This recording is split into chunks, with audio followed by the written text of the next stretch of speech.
ដៃត្រកងអោបតែកំភ្លើង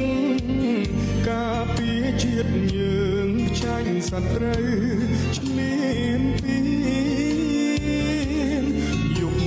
ខ្លាំងគេយំនឹកទាំងក៏មា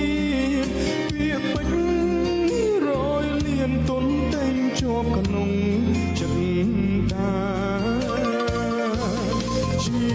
វិតខ្ញុំសូមបូជាជូនជាតិខ្មែរ